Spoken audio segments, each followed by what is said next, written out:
প্ৰশ্ন 1 নম্বৰ ক উত্তৰ পূব ভাৰতৰ ৰাজ্যসমূহৰ নাম লিখা। উত্তৰ পূব ভাৰতৰ ৰাজ্যসমূহৰ নাম হ'ল অসম, অৰুণাচল প্ৰদেশ, মণিপুৰ, মিজোৰাম, মেঘালয়, নাগালেণ্ড আৰু ত্ৰিপুৰা। উত্তৰ পূব ভাৰতৰ কেইটামান জনগোষ্ঠীৰ নাম লিখা।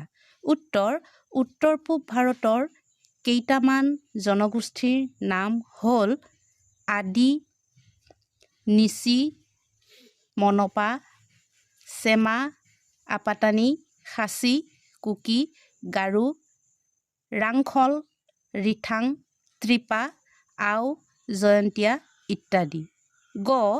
উত্তৰ পূব ভাৰতক 7 ভনীৰ দেশ বুলি কিয় কোৱা হয়? উত্তৰ: বিশাল ভাৰতবৰ্ষৰ উত্তৰ পূব কোণত 7খন ৰাজ্যৰে গঠিত হোৱা বাবে উত্তৰ পূব ভাৰতক 7 ভনীৰ দেশ বুলি কোৱা হয়। উত্তৰ পূব ভাৰতৰ 3খন স্বাস্থ্যকৰ ঠাইৰ নাম লিখা। উত্তৰ পূব ভাৰতৰ 3খন স্বাস্থ্যকৰ ঠাইৰ নাম হৈছে শ্বিলং, হাফলং আৰু টাৱাং। 2 নম্বৰ ক অংশৰ লগত খ অংশ মিলাই লিখা। আমাক উত্তৰত মিলাই লিখিবলৈ দিছে। মই ঠিক তেনেদৰে প্ৰশ্নত থকাৰ দৰে 2টা বক্স বনাই দিছোঁ। উত্তৰ ক অংশ এটা আৰু খ অংশ।